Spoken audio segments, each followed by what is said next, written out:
ATOT, man. The top three. We are here. NBA Power Rankings. Maddie, do your thing. Yeah, you guys seem to love the first one. Going to bring it back we're going to make this a Friday video every week. Power rankings leading into the playoffs, and then we'll do it. We're switching Matt's tiers to power rankings basically come playoff time. So stay on the lookout for that. Go check out tiers out on Tuesday. New vid out now.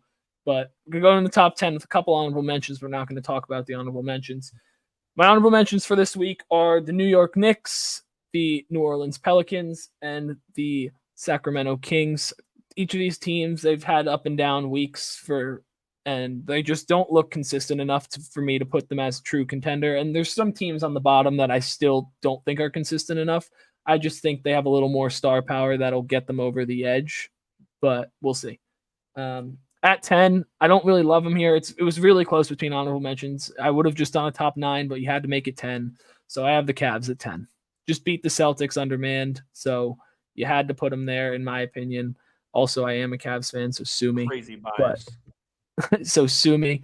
But yeah, no, I just think that the Cavs come playoff time, they're just in a better position to contend than those teams because they're the 2 or 3 seed and they're not going to have to see Boston. If they were going to go as far as they can until they played Boston, it wouldn't be to the conference finals if that were to be the case. So that just gives them an automatic leg up because you're not going to beat Boston in a playoff series right now if you're anyone but the Bucks, but we'll get to them later. What you laughing at over there? Because he's tweaking. Oh, I know he's tweaking, dude. No one's going to beat the Celtics in a 7-game series in the first or second round. I'm sorry. Maybe Miami. Welcome to the best and most biased show. He's tweaking. They're on the other side of the bracket. That's important. Continue. Tatum is soft. The Pelicans and Kings are going to have to. What do you say one more time? Tatum is soft. Continue.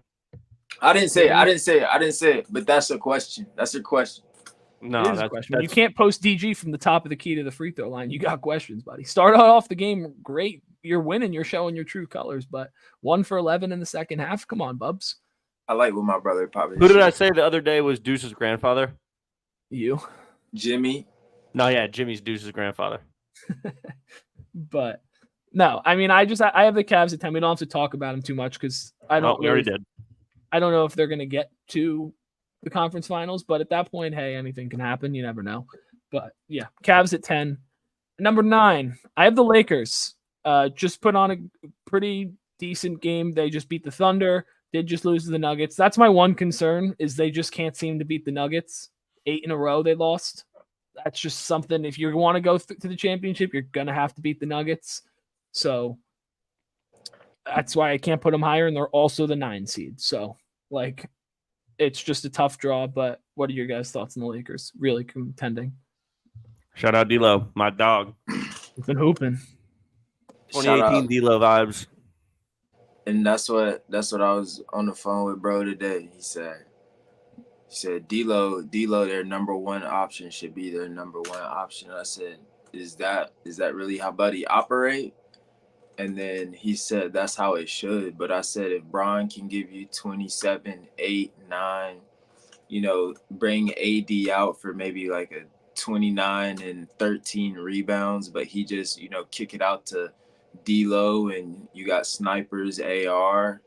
And, it's looking like you got a healthy squad coming into the playoffs. I think that they could definitely make it to the play-in, and if they make it to the playoffs, that's just one of those teams that you definitely don't want to see. So I could definitely see them, making a way. Until AD slips getting out of the shower, and Taurean Prince is a bum. That is true. Taurean Prince is not great. Cam Reddish is back, though, so he's going to probably eat up some. Cam Reddish. But yeah, Cam Reddish has been playing good ball this year for the first time in his career, really. But yeah, Lakers at 9. Moving on. Burn, don't sneak this.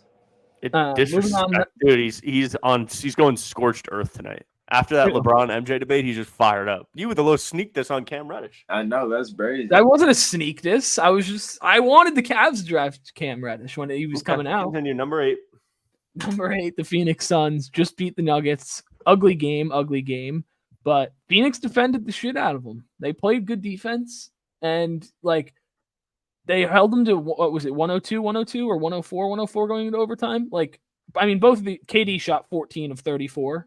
And I mean, he went nuclear in OT, but before that, it was gross. And they didn't have D-Book, and they beat the defending champs in Denver.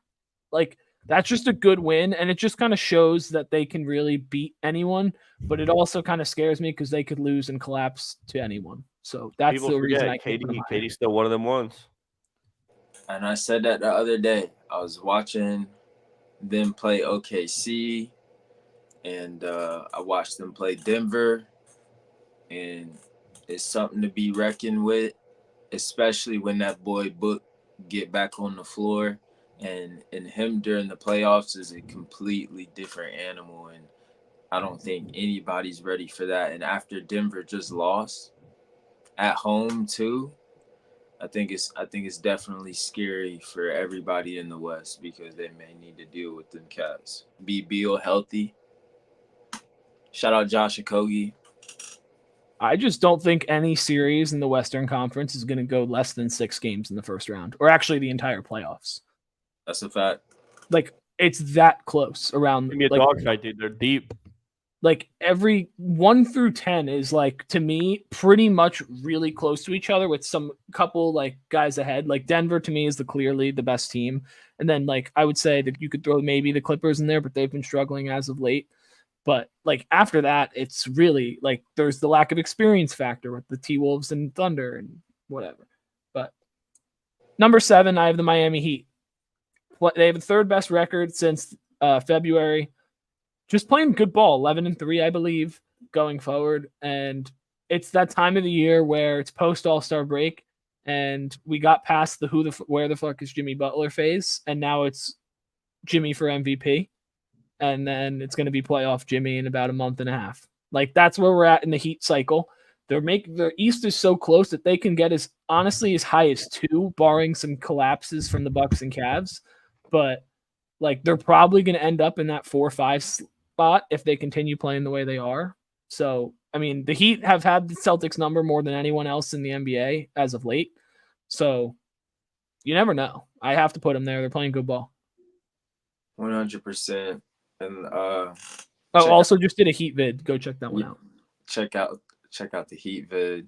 But I said in that video that when you have a rookie like Jaime Jaquez, I said that he kind of, facilitates the same important role that you could say that Keegan Murray played for Sacramento last season in the first round against the Warriors. I think that when you have a rookie that can step up and play big time minutes when it matters, Spo knows how to make the best of those cats and bring out the best in those cats. So once Miami is just how we said with the Lakers, Miami is one of those teams that if you just get their squad in the playoffs, also somebody that a Boston or a Milwaukee or a Cleveland or a New York would have to really, fear, if you will. Yeah. If you've watched any of the tiers, I've put the Lakers and Heat kind of in the same tier as a team, just because they've been bad for majority of the regular season and they're starting to turn it around. And they're just a team you just quite simply don't want to see in the playoffs. I would say they're both well coached, but I would say the Lakers are only well coached because of LeBron's impact on the floor kind of thing and his IQ, while Spoelstra is just an absolute genius. But yeah, no, I think that the Heat are going to be a team to be reckoned with, no doubt. Next in the 5 and 6, I couldn't really decide which team I wanted to put ahead of one another. I have the T-Wolves at 6 and the Thunder at 5. I just think the reason I put the Thunder at 5 is because of the impact Shea can have more consistently than an Anthony Edwards can have at this moment in time. I think moving forward, Ant can get to that level, but right now, Shea is just going to give you a consistent 30 and 5. It's just going to happen, while Ant can be up and down, where he'll give you 28 or he'll give you 12. Like, it's just too inconsistent. And the defense is real, though. The defense is real for the T-Wolves. Shout out who? Naz Reid. And? Fuck Rudy Gobert. Oh, there it is. But, no. I got the T-Wolves at 6. I think they're holding the 1 seed at the moment. Like, you're going to get at this point, either a Lakers, Warriors, or I think it's Suns. No, Suns might have jumped up after last night, but Kings or Mavericks. One of those 4 teams you're going to get in the first round, which like that's your reward for the 1 seed. But hey, you get home court, so you never know what can happen. And especially if you get a younger team like a Mavericks or a Kings, you got a good shot. Yeah. So that's my thing with them. But what are your guys' takes on it? You let me go? Yeah, go. Oh, no, I think it's cool. Like, they're pretty interchangeable. I think the T-Wolves are a little bit deeper, question mark. The Thunder, like, are just given 2011 Thunder vibes. Like, they're just a little bit unexperienced. I think that's going to come back to bite them. Are the T-Wolves unexperienced also? Yeah. But at least they've, like, won a play-in game. And, like, they've been to the offs as a group a little bit more. A little bit. And I think Ant is a big lights, big nights guy. So, and we'll see. He hasn't really had big lights yet, but dude, I might trademark that. You see that? There's the next trademark. Yeah, at 5, obviously the Thunder, same kind of deal. I just worry that their size and defense worries me come playoff time when the pace slows down in the half court. Like, because you're not gonna be able to consistently be able to push the pace and get advantageous matchups when you have someone like a LeBron or a Luka manipulating the defense. But yeah, so that's my one issue with the Thunder. They also rely pretty heavily on switches. Jeez, that was gross. Which in the playoffs people can get picked apart on. So we'll see how that goes. Yeah. Moving on to number 4, a team that has absolutely been on the rise. Just released a video on them as well. Milwaukee Bucks. I have at number 4. Clearly, to me, the second best team in the Eastern Conference. It took them long enough to get to that point where we had to question it for a long time if they were going to be the second best team, and it seems like they've gotten it figured out, albeit without Giannis for the last 4 games. But it's still, man, they're playing frustrating. It's frustrating because people don't give stars and teams enough time to mesh together. Like, you just stick some stars on a team and you're like, they suck. It's so fucking annoying. And like, give them a little bit of time, dude. I know, like, around after the All-Star break, some people turn up, but they've had, think about it, now it's been almost a year. It's been like 8 or 9 months as opposed to 4 since they've been traded. So they've been playing together for double the time, dude. Basketball is all about knowing where your guys like to catch the ball, knowing where they like to get the seams on their jumper, stuff like that. Yeah, no. I also think that it's kind of not it's good that Giannis is hurt, but it's kind of a blessing in disguise. Like, if it was going to happen, it's not the worst thing in the world because 1, you've stayed winning games, but 2, you're also getting Damian Lillard to reinstill that confidence in himself. Come playoff time, you know Giannis is going to give you 30 and 10. And maybe y'all hear why he doesn't celebrate? Who? Dame. Because it's what he's supposed to do? No. I thought this was crazy. In high school, they were down 2 and he hit a 3 and they started celebrating, going crazy with 1 second left. He took his jersey off. He got teed up. They made 2 free throws and lost the game. And he said, he goes, haven't celebrated. He goes, haven't celebrated since. That's wild. If he wins the chip this year, he has to celebrate. Yeah, facts. But no, the Bucks at 4. I mean, they're playing good ball. Can't deny it. Cannot deny it. At number 3, I feel like they should be lower, but I just can't really pick against them at the moment going forward. But I have the Clippers. I just think that they've had a lot of tough blown leads as of late. They can't close games. They're having issues closing games. And the one thing I have a problem with is obviously the closing games, but it's also like in the game flow, they're built with, I think Kawhi is definitely the most consistent one, but like between Russ, Harden, and Paul George, like 3 guys that I've watched and adored for a long time, they're just not consistent. And when you're trying to formulate a game plan to go and be like, okay, you're going to go get the ball in these spots and you're going to shoot it here kind of thing, you don't know if they're going to be able to hit those shots consistently enough. I think over the course of a series or the playoffs, it'll average out to where the numbers look fine. But on any given night, like they'll just shoot 6 of 19, each one of them. And it's just kind of something that you can't really live with throughout a finals run. So, I mean, they're at 3 and they can't really close games at the moment, but we've seen them do it for the whole season so far. So maybe not, but we'll see. I like that right there. There's just something a little bit off about them for me. And I think it comes down to they all don't get enough touches. It's impossible to. And then when the time comes to end the game, they're kind of playing hot potato a little bit. Do you want me to go or you finish? No, also just the last thing is like they do like they're dangerous for switch matching and guard stuff. So again, like it's hard to scheme against a team like that for 7 games that you throw one thing at them and they can quickly mold to something else. Or if you're trying to play them in man and you're trying to do specific things, they can match up hunt in a way that few teams can, I think, like them. So like they'd have to be this high on the list just based off how dangerous they are. I don't know how consistent they are, like you said. Yeah, there's 2 big problems with also this team and the team I have at number 2 is that throughout the game they have good game flow, but toward the end, which is why we've seen the Clippers blow leads as of late, is the combination of the consistency factor while also they just get too ISO heavy and they blow the lead because you're not playing within the system anymore. You're just ISOing and you're not going to make those shots all the time. And that's a good segue into number 2. Right now, I have the Boston Celtics. I know they should be probably 1, and going forward, they probably will be 1.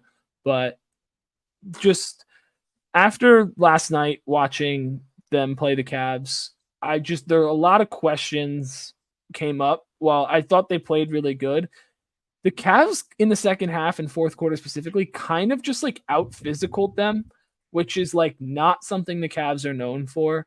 And all of their stars went it was a 32-6 run over 7 minutes. From 9 minutes to 2 minutes, it was a 32-6 run. As the best offense in the NBA, you cannot have that. I'm sorry. D-Wade trying to steal White Boy of the Year from me. But no, I mean, the Celtics they're the best team in basketball, but right now you can't give them the top spot after losing a 22-point lead in 9 minutes. You can't do it. And the lead was blown in 7. So you ever heard of their star player Jason Phantom? Yeah, not being able to post up DG is just wild in my head. All it took was for your team to win for everybody to come around on it, dude. This guy's a fucking fraud. We can do a whole video on is Jason Tatum a fraud, and I'll just be like, yeah, and then we'll just. I can make a thumbnail saying the Boston Celtics have a Jason Tatum problem in quotes, explained or. Discussion. Hey, YT. Put that in your algo for us. But let's switch to number 1. We'll wrap it up here. Denver Nuggets. I know they did just lose to the Suns, but this team to me, they are a perfectly built roster. They can attack you from multiple levels with different players. Like you can have Jokic at the top of the key and ISO you down. And hey, what'd you say last night, 12? What'd I say? Something about a special someone on that team. It's real serious. Oh, man. Who did I just say? You said MPJ's serious. Oh yeah, MPJ, man. I love his steadfastness with the no hesitation, and it takes energy like that changes the momentum of a game and of a course of games in the playoffs. So when you don't even need to rush your shot, you take your time but still don't hesitate, and it's a fluid motion, it's a fluid release. It shows the confidence that you have in your shot, and a lot of those shots he is making big time, but I see him scoring like 21 double digits every night, showing up consistently, unbelievably efficient. You know what I'm saying? And so he's different. AG is one of the best bigs in the league, I would say. Joker does what he does. We know Joker, Jamal Murray, he's been playing really good ball. Matt, can you stat this? Can you stat this for me? I don't know how we're gonna find this. Maybe Basketball Muse or the other one, whatever it's called, touches or points per touch. I would love to see that stat on the year. I bet you MPJ is number 1. Yeah, I could find that. But yeah, no, I think if you see a theme with the top 3 teams, just to close it out here, it's the ability to be multiple with having multiple guys beat you on a consistent basis. That's the thing with all 3 of these teams, where you have options that can consistently score and they can win you a game by themselves. That's not always the star player. Like you can have an MPJ drop a 25 ball one game, or an Aaron Gordon for the Nuggets, or a Drew Holiday or a Derek White or Porzingis or for the Clippers, Paul George, James Harden, or Russell Westbrook. Like any of these guys can just go and give you points any given night. And I think that's what the difficulty is because it's so hard to game plan for, especially mid game when those guys are hot. But yeah, that's It's the power Shea. rankings. It's Shea. But yeah, like, comment, subscribe, and peace.